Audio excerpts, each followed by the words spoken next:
Ladies and gentlemen, boys and girls, welcome to the Friday Eve special. Now, we might not be the innovators. We may not be the originators.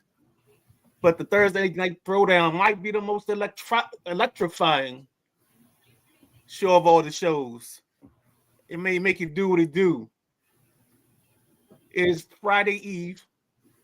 We welcome you in. And when we have this conversation tomorrow at work, you're going to see the people at the Keurig. You're going to see them at the water cooler. You're going to see them coming in from smoking cigarettes. And they're all going to gather in one little cluster. And as they gather in that cluster, they're going to start talking. And the guy from the back says, "Yo, did you watch my boys?" And they're going to be like, "Who your boys?"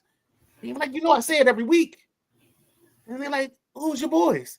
And I tell them, or he tells them, it's the Thursday Night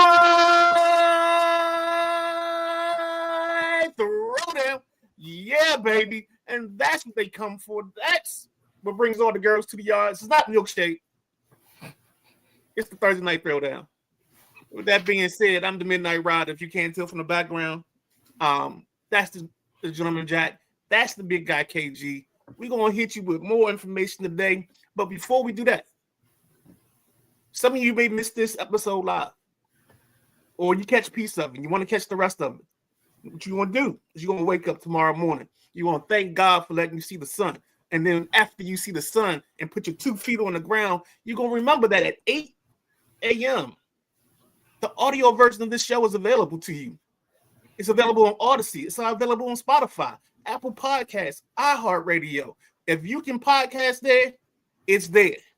And that's how you move on with the rest of your day. And then if you think about it at work and you want to put something on YouTube, you log into the Sideline Junkies Podcast Network on YouTube. You find the show that you want. You may want a little nothing but net. You might want to check out Joe Wooten from last night. You might want to check out a little bit of this and a little bit of that. All available, all at your fingertips. It's the Sideline Junkies Podcast Network. In the words of the gentleman Jack, we everywhere. And with that being said, I'm going to turn the show over to the big guy, KP. Well, what a rousing introduction that we had there. So thank you for that, Midnight Rider. I just, you never cease to amaze me with that because breaking news, he does dope shit. First and foremost, gentlemen, how y'all feeling tonight? I'm good, man. I'm good. Just so y'all know, this is intentional, this little rubber band thing. I'll explain it later on, but it's intentional today. Gotcha. Well, we got a jam-packed show. You got college football, which is going to be on the clock. We ain't did that. We're going to do college football on the clock. Then we're doing NFL on the clock, all leading up to the Thursday night game, which is a division showdown between the Rams and the Seahawks. So without further ado, we got to start this off on a sad note. Breaking news, we talked about Greg Biffle, NASCAR champion. Him, his wife, their 2 children, his daughter Emma, son Ryder, were aboard a plane with the pilots Dennis and Jack Dutton and Craig Wadsworth, and they all perished in a plane crash earlier today. Greg Biffle, if you're not familiar, was voted one of the top 75 greatest drivers in NASCAR history. He was a 2002 NASCAR Busch Series champion. He won the 2000 NASCAR Craftsmanship Championship Series. The 2005 and 2006 Southern 500 winner. And he won the Sprint Showdown in 2015 and 2016. And he has accolades, Hall of Famer in 22. Of course, I said name one of NASCAR's 75 greatest drivers in 23. His last race looks to be 2022 Geico 500 at Talladega. That looked like to be his last race. So I take that back. He had a ARCA Menard Series where he ran 5 races over 3 years. And he had a race, the 2025 Portland 112. and that was back in August. That was his last race. His last NASCAR race was 22. So throw this over to the gentleman Jack and the Midnight Rider. Well, that's another person, that's passing away. That's right there in my age range, man. Even though this was a tragedy, being an airplane crash and not health reasons, it still doesn't make it any better. Native of Vancouver, Washington, Biffle. He made over 800 starts in the NASCAR series. That's a lot. So made his debut in '02, I recall. He just a damn shame when someone in their whole family has to perish in an accident like this. Um, Cessna 550, Cessna 550. I remember hearing that before in small airplane crashes. I believe over here on Kent Island, we actually got an airport right there by the Bay Bridge, and we had a Cessna come down short 2, 3 years ago. Um, no one perished in that accident, but it's just them small airplanes, man. They I don't know, they scare me. Small airplanes, helicopters, but that's how this here was in Carolina. He was hopping a flight. It's just sad to hear of a whole family passing. Midnight Rider, you got anything to say about Mr. Biffle and his family? Mute Monster.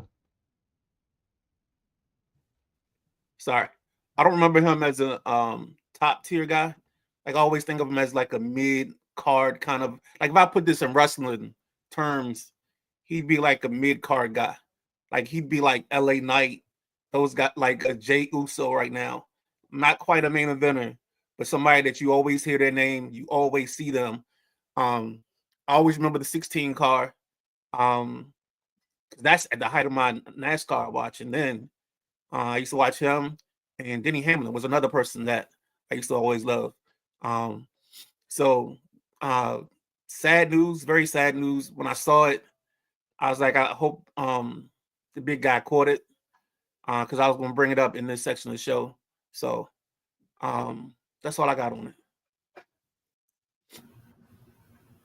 Well, I'll say thanks to the correspondent for bringing that to my attention because I didn't know until the correspondent said it, and I was like, "Oh wow!" I was prepping for something else and to go elsewhere. So, rest in peace, Greg Biffle, his family, everyone involved. Man, 7 people lost their lives on that plane. So, Matty Ice checking in. He said, "Such a sad story. He did a lot for Western Carolina during the hurricane." Yes, he did. And J Dub says, "Good evening, folks. What's happening, J Dub? Thank you for checking in." What's up, Jack? All right. Let's pick it up. Change the tempo real quick. So, yes, sir. The reason for the rubber band twist thing. You don't forget? Nah, it's a thing for. It's my way every now and then. I just saying I remember my pops. So he used to officiate games, and when I was a kid, he used to do this because this would help him know what down it was. So, yeah.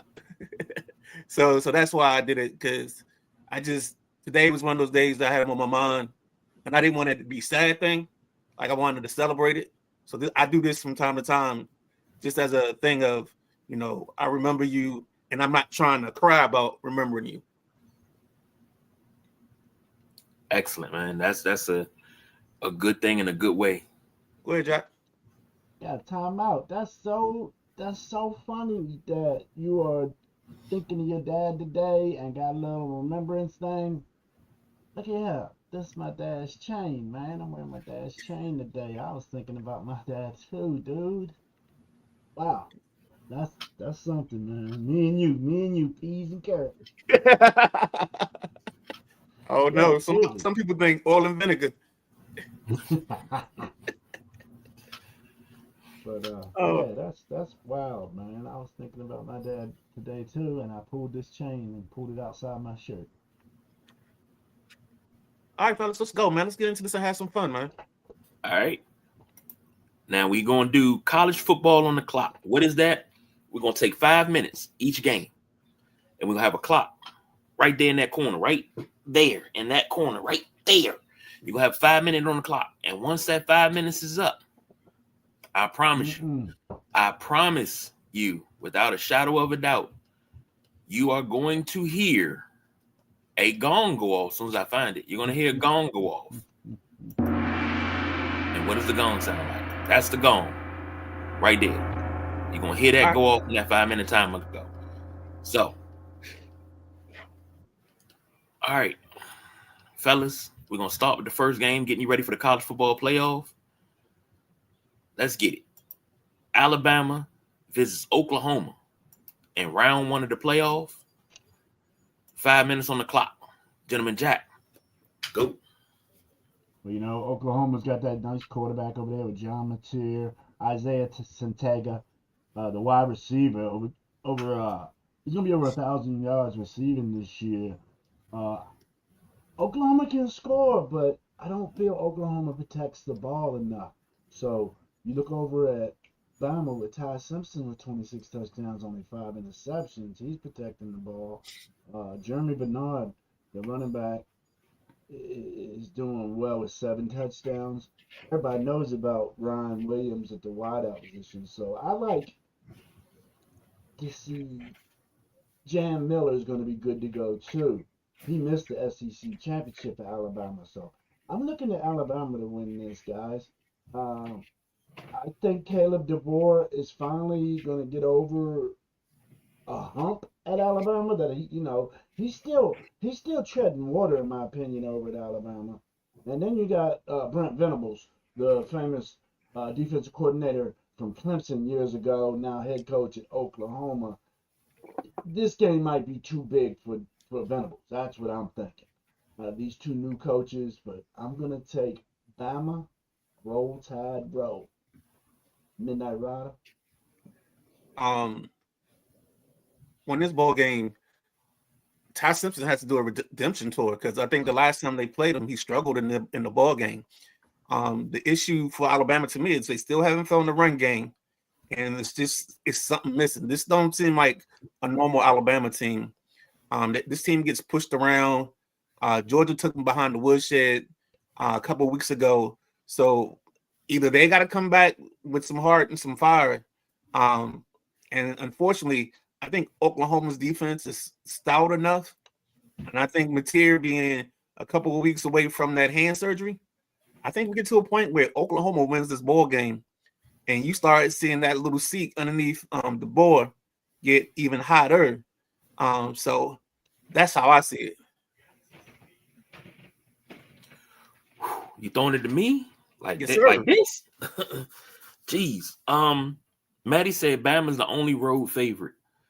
And I think with Ty Simpson, it makes me feel like, if he has a good game, so goes Alabama. So I'm going to go ahead and say Alabama is right to be a road favorite. I don't believe in Oklahoma. Oklahoma is not – this is not Bob Stoops, Oklahoma. This is not, Josh Heupel and company, Oklahoma that, you could bet the bank on. You can't bet the house on this team. But this Alabama team, I might put a little change on them. But I think Alabama wins this one. I think this probably be your best game of the weekend, to be honest. And I'm just spitballing, but I think it might be your best game of the weekend.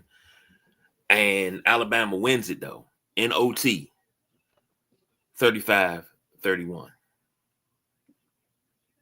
Now, you got a little time left, gents. Any more thoughts on Bama? Oklahoma. Nah, I'm good. I kind of said a lot the other day with on unapologetic. Josh brought up a good point, but I'll get to his point because that's the next ball game. I think if you're going in the order, I think you're going to go in. So I think so. If I'm out of order, I apologize. Go ahead, Jack. I agree with Midnight Rider about the defense. I do agree with you about Oklahoma's defense. And Alabama's run game hasn't been on point. I want to say they might have only had like -3 in the SEC championship. If I recall, their run game was shut down. So that's going to be the key to Alabama. Can they get that run game going? to get the victory?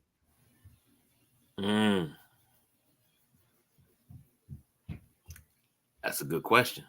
So, throwing that out. Drop the clock there. All right, next up. Hey, we can't get applause because we ended early. You know what I'm saying? Oh, we gotta get going. My apologies. My apologies. I'm new here.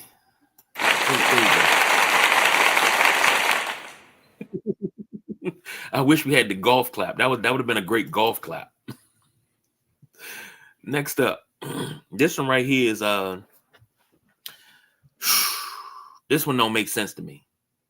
It's like a lamb being led to slaughter, but I'll save that for my portion. Tulane versus Ole Miss. 5 minutes on the clock. Gentleman Jack, take it away.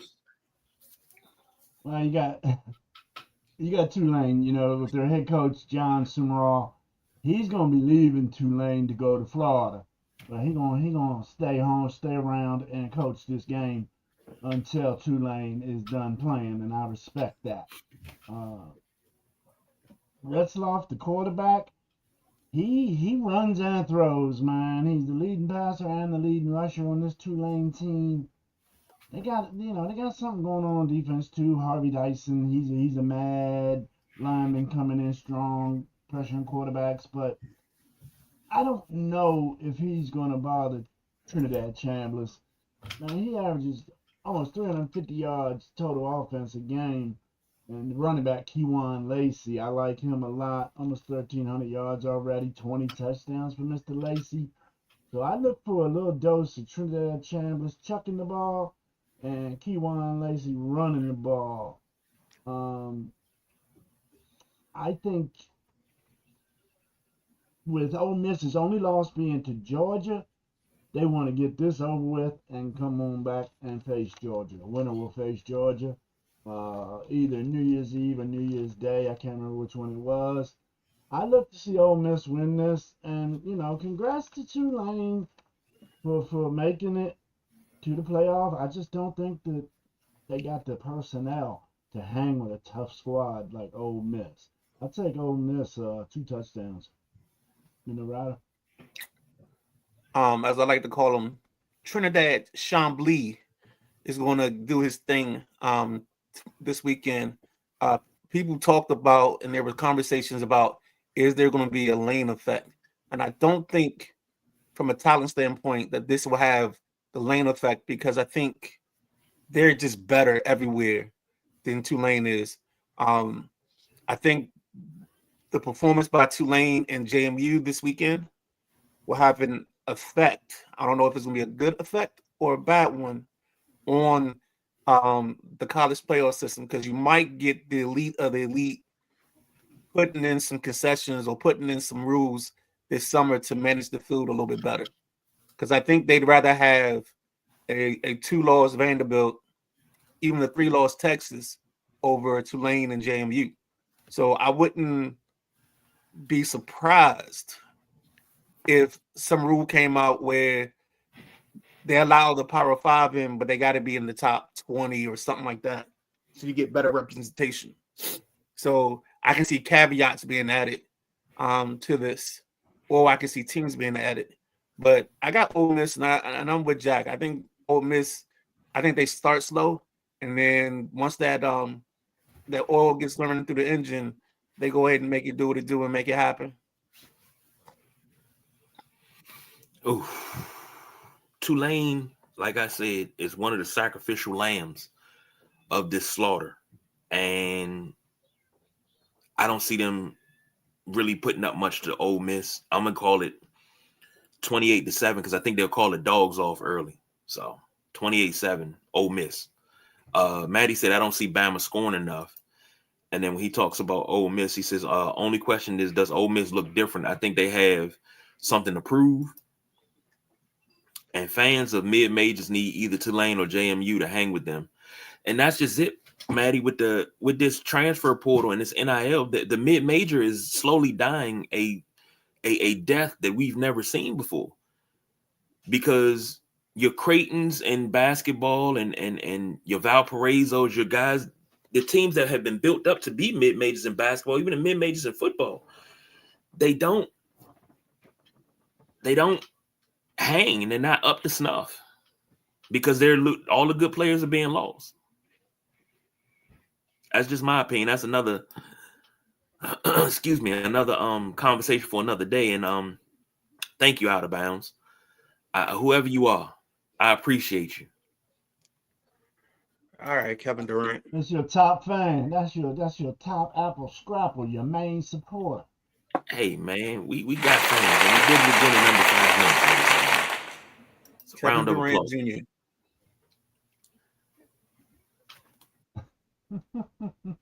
What? No. I'm sorry. We can put that conversation on the back burner. I don't know what you're talking about. Okay. Next up, you got Miami versus Texas A&M. It's a good one. 5 minutes on the clock. Gentleman Jack, take it away. Well, Midnight Rider mentioned something about he thought a certain game was going to be the best game on the slate. I think this one here is going to be the most competitive and the best game. Miami's defense is unrecognizable to some folk because they talk down on them because they're from the ACC, but they're giving up 270 yards a game. They're only giving up 85 rushing yards a game, and they're only giving up 14 points per game. And another key stat I noticed about this Miami defense, on third down, they're only giving up, their third down percentage is 29% for the opponents. So that's pretty damn good defense. And on offense, you got Miami's red zone offense at 92%, but then you got Texas A&M's red zone defense giving it up 94%. So that sounds like a number that's not right on Texas A&M's side. So I Carson Beck with 3,000 yards, 25 touchdowns, 10 interceptions, 74% completion percentage. Does that come from Dinkin and Duncan? I do think his high percentage is from his shorter passes. They've had running back situations over there. Mark Fletcher, he stood in, and he's back from injury now. We've had Gerard Pringle standing in for him. Excuse me. He stepped up the last 4 games for Miami and has done tremendous. So I look to see Fletcher and Pringle coming at Texas A&M with this two-headed monster of a running game for Miami. Texas A&M, everybody knows about Marcel Reed and what he's doing. Running back, Ruben Owens. But you can't forget this guy, the wide receiver, Kevin Concepcion. He's having one hell of a season with over 900 receiving yards and 9 touchdowns. So I look to see a tight one here, guys. And I'm going to give the nod to Texas A&M by a field goal. I think Texas A&M wins this by a field goal. Midnight Rider, what do you got? Well, after he said this, I was going to change my pick, but I was already committed. Josh from Highly Opinionated brought up the fact that he thinks that Miami is better in both trenches in this ball game than Texas A&M. And after he said it, I started to agree with him. My pick originally, and it's going to stay the same because I'm going to stick with what I pick. I took Texas A&M to win this ball game. Statements I used earlier this week was Carson Beck has an A and a B. He's like a cassette player. Cassette. On the A side, you got all the stuff that you heard on the radio, all the good stuff. And that's him throwing the ball, making completions, throwing touchdowns. On the backside, you got things that, if you only initiated, you will only know about these songs. And that's his B side. But for him, his B side is when he likes to throw interceptions and turn the football over. So, and Marcel Reed has the same thing. They both are similar in that category. And I think the winner of this ball game is the team whose quarterback makes the least amount of mistakes, or the team that scores the most points. It's one of those two. So I'm gonna go with Texas A&M in this ball game to win this one. Well, Midnight Rider, you stole my thunder there because that's what I was going to say. The team that scores the most points should win this game outright. But in my honest and humble opinion, I hope Miami don't win a thing because you don't belong. So give me Texas A&M in this one, but I would love to have matched up with Texas A&M and give them a drubbing for what they did. But Maddie says Miami needs to prove they belong. Miami does not win this game. Miami doesn't even bust a grape in this game. So, all right, let's take a step back. okay. Take your heart out of it. Take your bias out of it. This is KG, the professional broadcast podcast journalist. What is his thoughts? Miami got a lot of fight in them. They got that dog in them. But I don't think they have enough to overcome Texas A&M, but I think it will be a close game. Okay. I like that. If Miami can keep it close, they can win it. But if they let Texas A&M get out early, you know what? I switched that. If I'm going to do this without any bias, give me Miami to win this one in an upset. Because Miami and Texas A&M both beat Notre Dame, but they if Notre Dame can hang with both of these teams like that and Miami's a little bit more powerful, go ahead and give me Miami to win this one over Texas A&M. Yeah. I like how you finished your sentence, then gonged yourself. I like that. Yeah, you did. It's a little bias there, buddy. J Dub said I think a lot of points to be scored. I think Texas A&M wins by 7 or more. Well, hey, that's a good one. Last but not least for round one of the college football playoff, and I will reset that clock. JMU visits Oregon. We talked about it. Lamb's going to the slaughter. Let me reset that clock for Jack Carr. No, reset it. Let's go. Omaha. Oh, Omaha. shit. All right. I already hit it. My bad. Yes, indeed. JMU coming in here with 12-1 record. Their only loss is to Louisville. JMU averaged 37 points a game. Sun Belt Player of the Year, Alonzo Barnett, quarterback extraordinaire. 2,500 yards, 21 touchdowns. He's almost got 550 yards rushing and 14 rushing touchdowns. So my man is responsible for 35 touchdowns. He playing some ball there. I don't care what school you at. Wayne Knight, nice little running back for JMU. I look to see JMU running the ball. Their defense has got some ball hawks. Justin Eglin, 4 interceptions, 8 passes defend, and DJ Barksdale, he's got 12 passes defended. So that's knocking a pass up out of somebody's hand every game for Mr. Barksdale. So we'll see if Coach Bob Chesney can get this JMU squad going.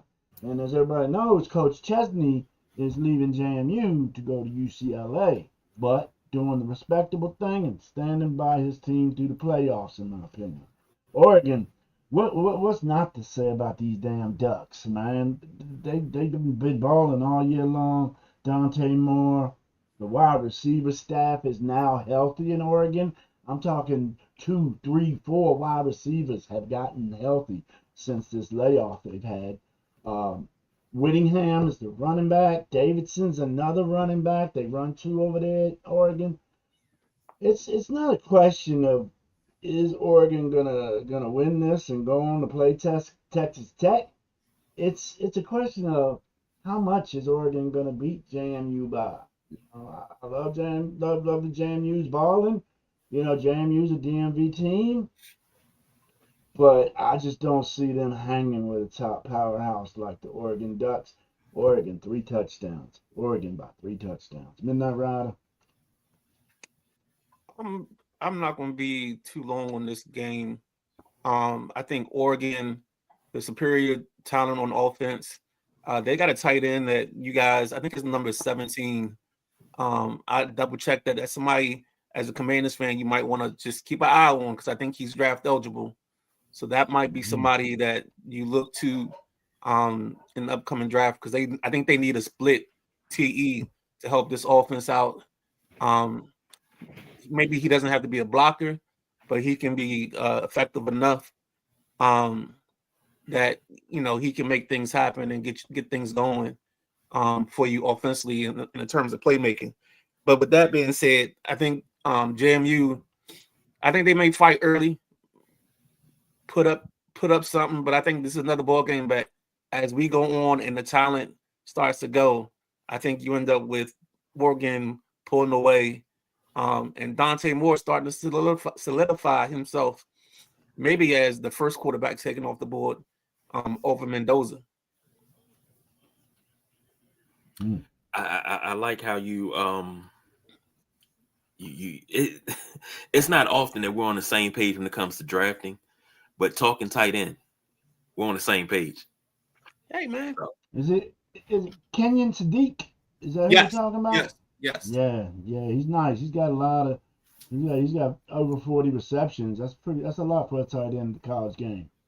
Because nobody runs the West Coast offense anymore. Nobody's tight end heavy, and it's him and the tight end out of Notre Dame I really, really like. And I'm like, if we can pick one of those guys, if we can pick both of them and add them to the tight end room, I think we'll be good as Commanders fans, but I'm thinking too far ahead.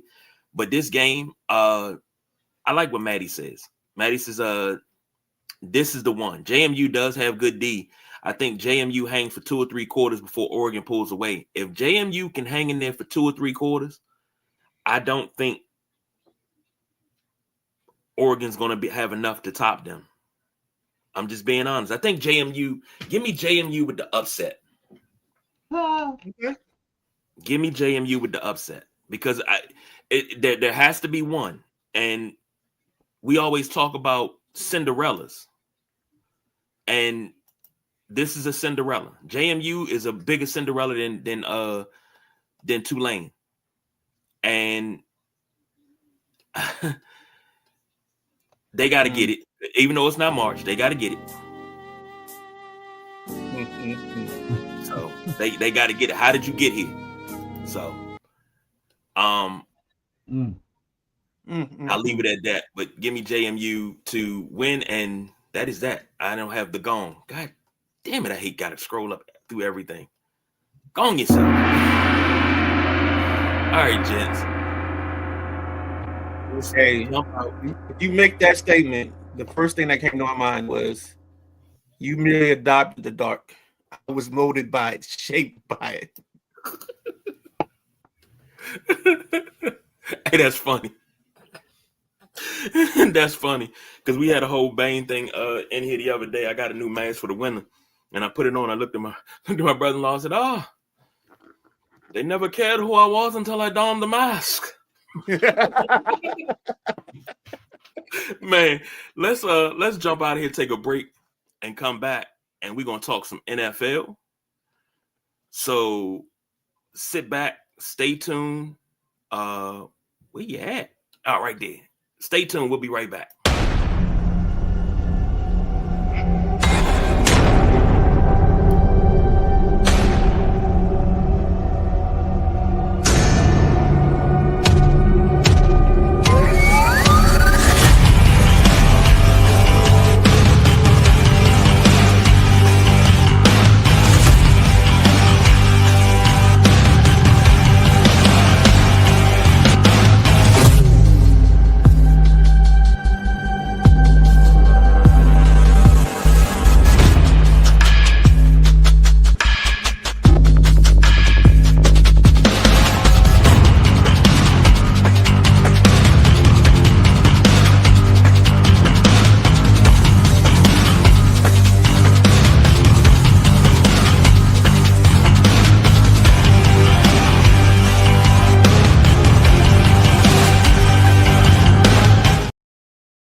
Oh, ladies and gentlemen, it is the greatest fictitious college football show in the world, Craig. In the world, Craig.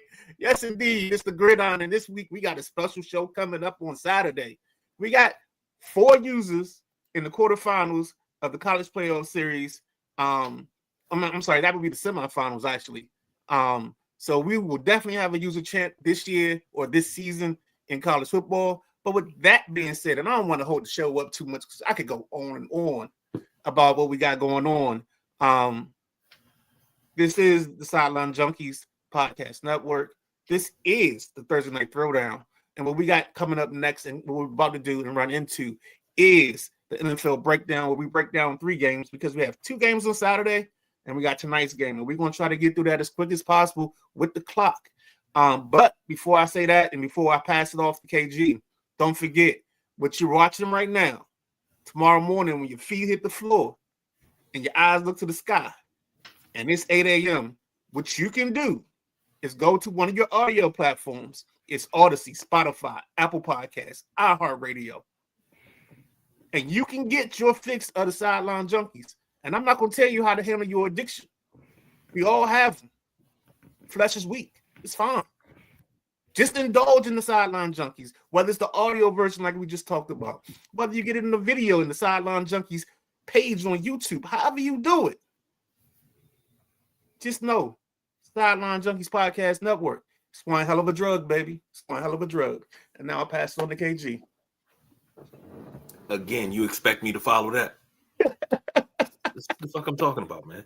Make my job hard. All right. As the Midnight Rider said, we got to jump into some NFL. It is 7:54, so we're going to have to go through it and get it going. So, NFL on the clock. We're going to put 5 minutes on the clock. We're going to break down 3 games. One of the games we might spend a little bit more than 5 minutes on because it's near and dear to us. But let's try to see where we go, okay? First up, you got the Bears versus the Packers. Packers are 1.5-point favorites. Over under is 46.5. It's 5 minutes on the clock. Gentleman Jack, take it away. You know, Green Bay coming into this matchup with a 9-4-1 record. Let's see. I'm curious to see if that tie ball game with the Dallas Cowboys has anything to do with keeping Green Bay or Dallas at bay for not making the playoffs this year. We will see. Green Bay's banged up, guys. Green Bay's banged up, as everybody's seen. Micah Parsons went out for the year last week. Josh Jacobs is questionable today. Christian Watson is questionable for today. I look for Caleb Love to work out with Doubs and Tucker Kraft at the tight end position. Those are going to be his outlets today. If Jacobs is unable to go, that's really going to hurt Green Bay. But I'm going to roll over here and see what Caleb Williams and DJ Moore are going to be able to do. You got the defense of Cleveland is flying all over the place, and they are pretty healthy on the defensive side in Chicago. So you look for Montez Sweat, 8.5 sacks, Kevin Byard with 6 interceptions, Nashawn Wright with 11 passes defended.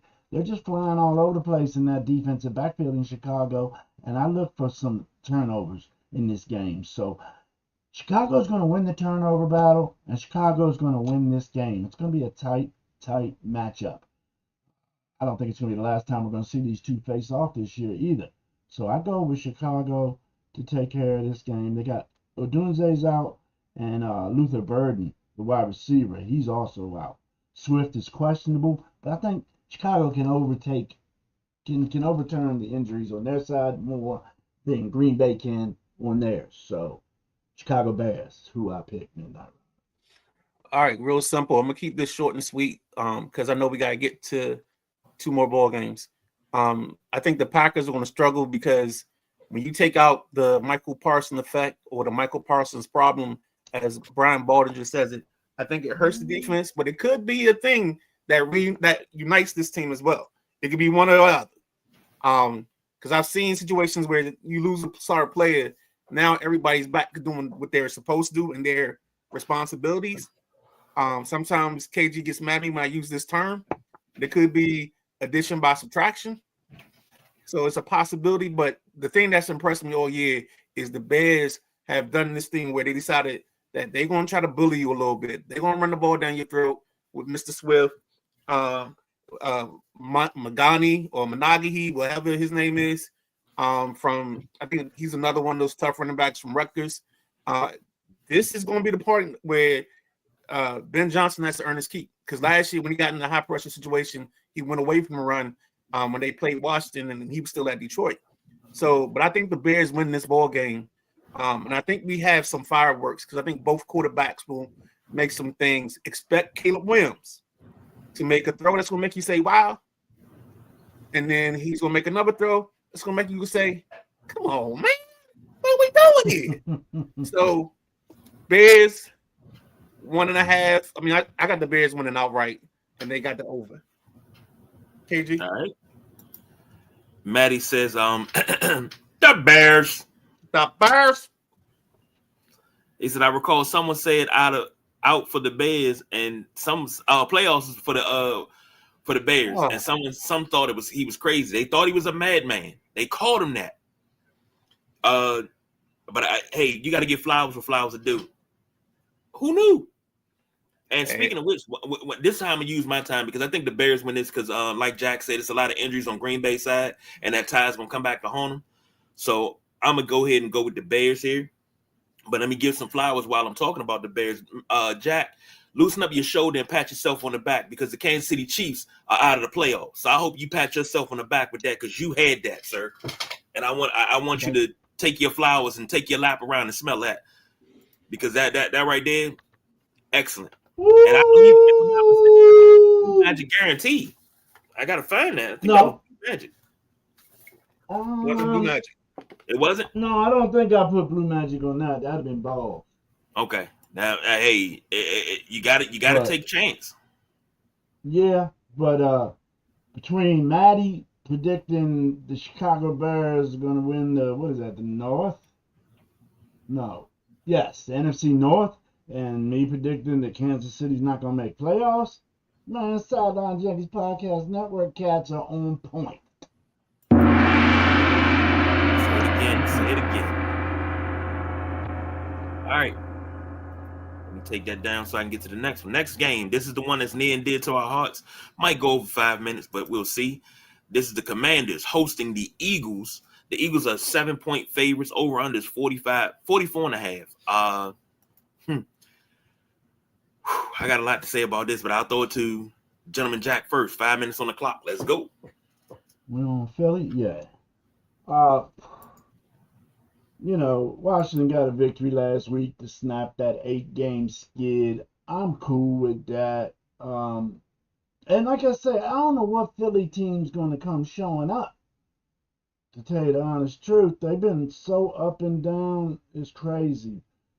Is Saquon going to run all over this Washington team like most running backs have?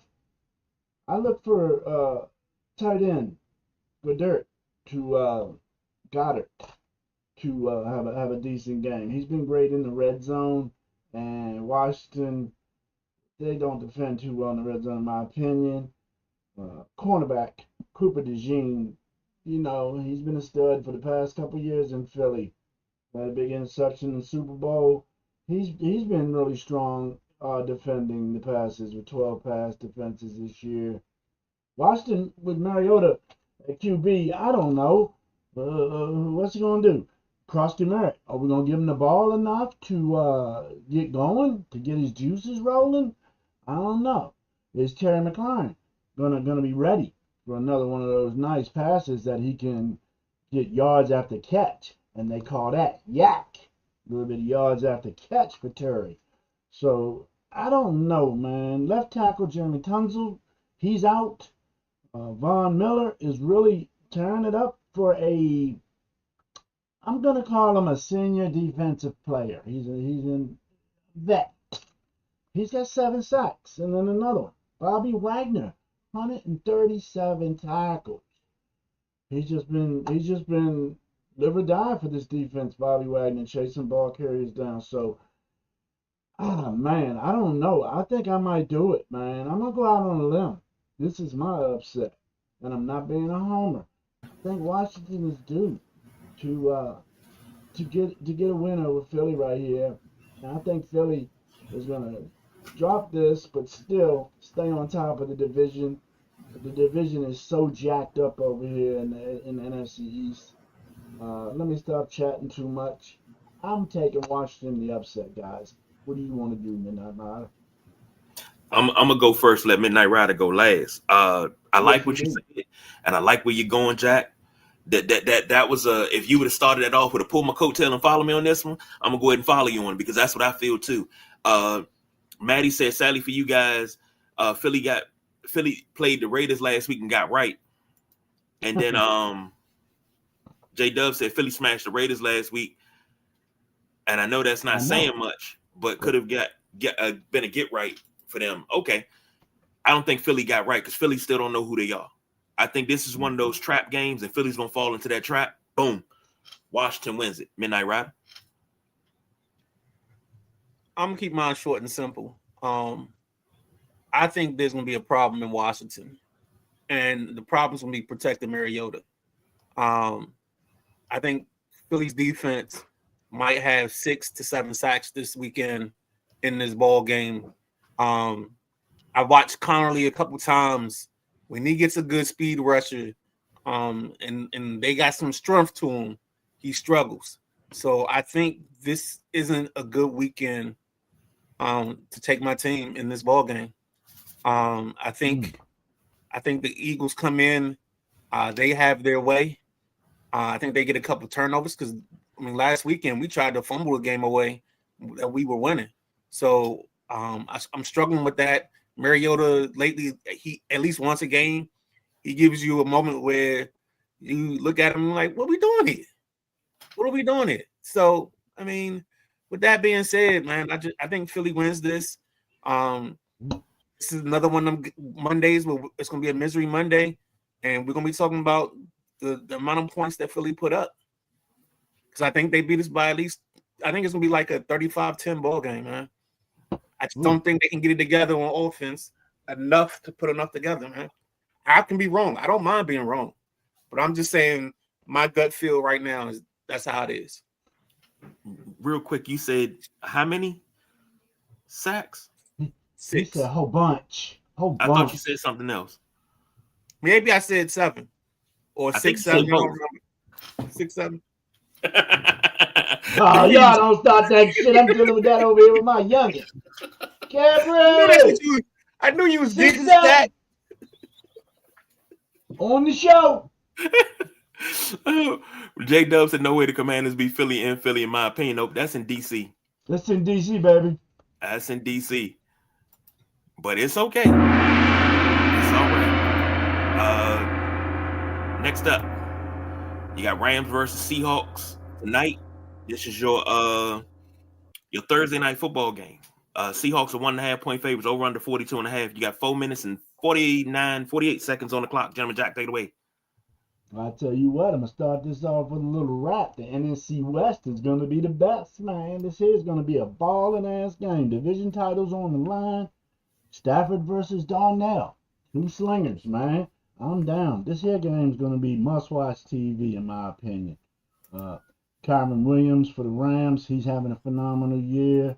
1,000-yard rusher with 10 touchdowns. Puka Nacua. Just Puka Nacua, dude. You don't even got to say. The man's having a all-pro year. They got a linebacker over there, Byron Young. He's got 11 sacks. I think that's number 7 in the league in sacks. But Devontae's, they're gonna let him sit. In Seattle, Midnight Rider, I really look for something out of our running back friend, Zach Charbonnet. I think Mr. Charbonnet can get into the end zone like he has been all year. He's an end zone seeking machine when they get down in that red zone. Charbonnet has 8 rushing touchdowns. And then, it's like Darnell has Stafford's version of Nacua in Smith and Jigba. Both of them are just sick. I look for this to be won by the last person that scores, guys. It's gonna be won by the last person that scores. I'm telling you, it's gonna be a game. I expect both teams to be in the 30s. So, damn it. I want to go Rams, but I like Seattle at home, guys. So I'm gonna take Darnell and Seattle at home. Midnight Rider, who you picking? You got the ball game of the 2 of the best receivers in football. Both offenses centered around these 2 guys. They invest heavily in their output.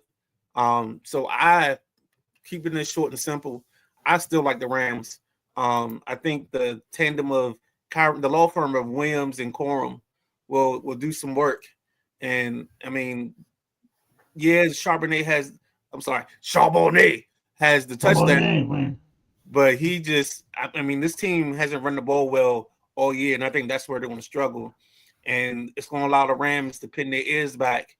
And I think Darnold's going to have a flashback to when he saw ghosts, not when he was busting ghosts. So, with that being said, give me the Rams. I think we get the over. Actually, no, the last ball game they played was tight. So I'm gonna take the Rams and under, and go with that. KG or you? I'm gonna keep it short and sweet. Sam Darnold has been balling quietly this year. Matthew Stafford has been balling very, very loudly. So, like you said, this is gonna be a good one. But J Dub brought up a really, really Matty Ice said it, and J Dub brought up a good opinion, good thing too. Seattle has to win, or basically the Rams win the division, and this is gonna be a physical game, a good physical game between the Seattle and the Rams. But I'm going to take the Rams and the under. I think it's going to be close. I think it's going to be a true shootout in my fashion. I'm talking 17-13. Pew pew. I think that Seattle defense is going to just drop the boom when time comes. They're both going to score. I'm not saying it's going to be a defensive controlled game, but when it comes time, that Seattle defense is going to hold up and allow Donald to get the last points of the game. So that's where I see it.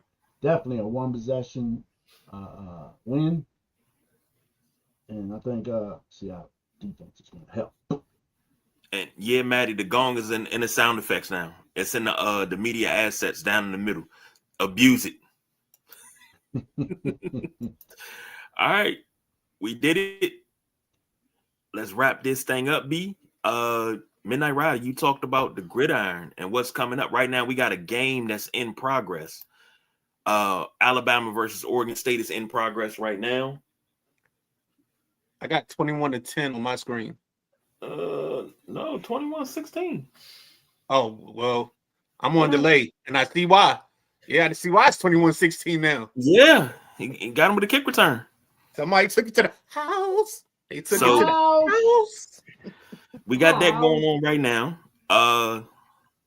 Then after the gridiron on Saturday morning, we have the WrestleManiacs coming up on Saturday night. First episode after John Cena's retirement. So we'll see how that goes. See if the People's Choice Don Rodriguez will be able to function after said retirement. So anything else before we get up out of here, gentlemen? No, I think that's it. I can't think of anything else on the top of my head.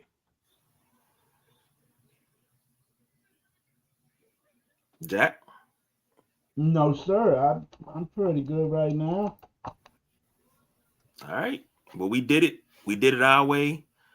And we got you up to kickoff. And J Dub said this is going to be a good test of how good Darnold is this year. I feel like he has to win before I can really put faith in him this season.